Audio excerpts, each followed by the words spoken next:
Almost a decade back, I came to know about a secret that artists and photographers rarely talk about.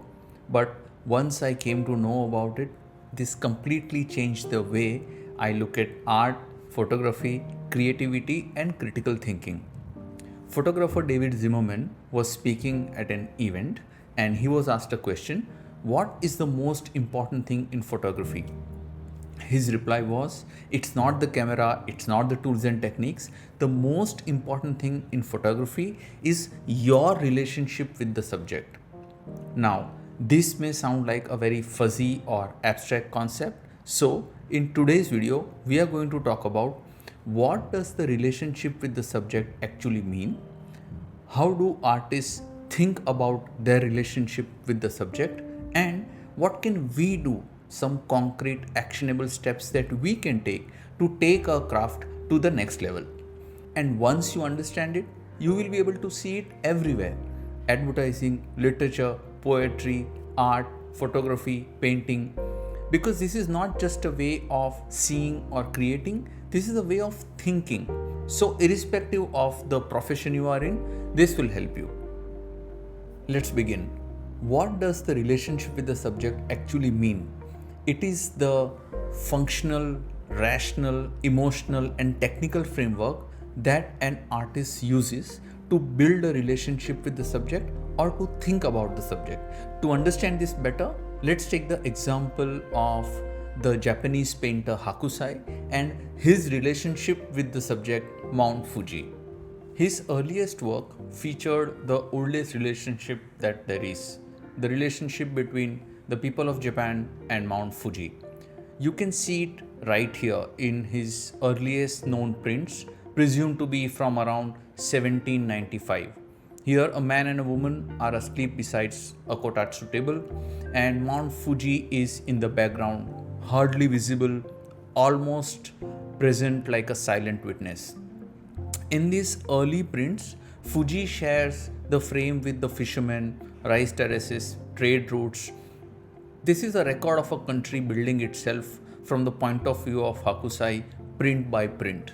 And then, about 20 years later, Japan had moved on. This woodblock, made around 1814, shows a very different side of the country. Clear traces of urban life, a nation in progress, and then, of course, there is the Great Wave, but that one deserves a conversation of its own. Decades later, as Hakusai grew older, the human world starts to fade from his work. Fuji stands alone now, less a mountain, more a spirit, a painter still reaching for something eternal, even as everything around him kept changing. Because Fuji stayed a mythical, unmoving object while Japan changed completely around it. Same subject, same painter, a relationship that kept changing and evolving over decades. So, how do artists, photographers, painters go about developing this relationship with the subject? How do they actually think about this framework? I always thought that there were two ways in which they think about this framework: making art of the subject and making art about the subject. A botanical sketch of a flower, a straightforward landscape photograph, the kind we take on a vacation. The maker here is an observer, a mirror. It is entirely about technical skill and getting as close to the physical reality as possible. That's making art of a subject. It is pure documentation. Making art about a subject is documentation plus perspective. For example, a photography series about consumerism isn't really about the products on the shelf. It is about an idea, a critique, a specific feeling. The subject is merely a vehicle for something much bigger than itself. But then I came across the work of photographer Nick Brandt, and I realized that maybe there are more ways to think about our relationship with the subject, because his work goes way beyond making art, or in his case, photographs of the subject or about the subject. And I learned that there are not two but four ways in which we can think about our relationship with the subject. His first body of work on this earth was a series of dreamlike portraits of animals across the plains of East Africa. A great example of work made about animals.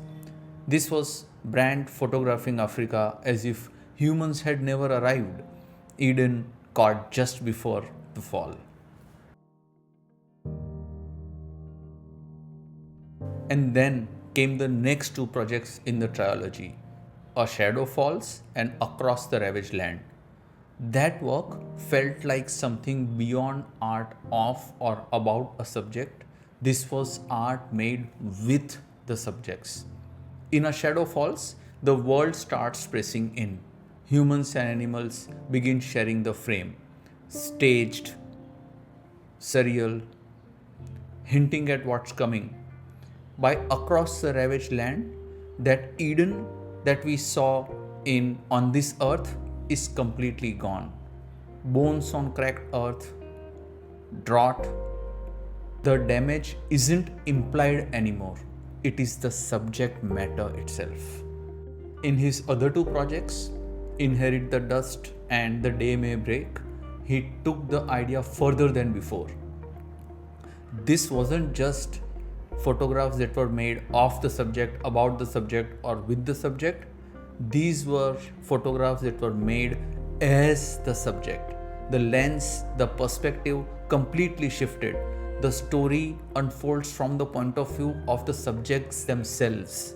In The Day May Break, the animals are rescued, orphaned, or displaced by wildfire and habitat loss. The humans inside them are climate refugees, people who have lost their homes to floods and storms. Humans and animals appear together here in the same frame as absolute equals. Same frame, same fog, same loss. The photographer has stopped separating the two. Something else is happening in these images. You can hardly feel the presence of the photographer. It's built so close to the subject's own story that you stop feeling like you are looking at a photograph. You feel like you are standing inside it. So, as artists, what can we do to think about our relationship with the subject so that we can take our craft to the next level? To understand this better, let's take an example of visiting a city and writing a photo essay about it. Even before we visit the city, to build our relationship with this place, here are some things we can do. We can start with some research about the city, read books which were written about the city, documentaries which were made, any photographs which were taken. We can just spend some time understanding everything about the city from secondary sources of research, the internet, to start with. The second thing we can do is to spend some time in that place. And it's not really about how long we are there and how much time we spend. It's more about whatever time that we have, how do we spend that time in that place. So just to take a few examples of how this can be done with intention, talking to people, not just sightsee. Say sit in a local cafe for an hour, take the bus the residents take, not just the tourist shuttle. How do tourists see the city versus how residents feel about it? What are their struggles, motivations, dreams, and desires? This brings in a completely unique perspective. The next thing you can do is to think about the subject as the subject itself. So, for example, if the city was to write its own autobiography in first person, what would it look like? How would the city narrate its own history, its own people, its own culture to a tourist who comes from outside? This, layered with your own understanding of the city's art, history, culture, architecture, will help you bring about the most unique perspective that there is. Because in this world, while everything can be remixed and repeated, what cannot be replicated is your relationship with the subject in that moment. So next time you are looking for some creative inspiration, try out this framework. Think about this subject from these four lenses: of the subject, about the subject, with the subject, and as the subject itself. And tell me how it goes. Do you have your own way of thinking about your relationship with the subject? What does your creative process look like? I would love to hear about it. Tell me about it in the comments below.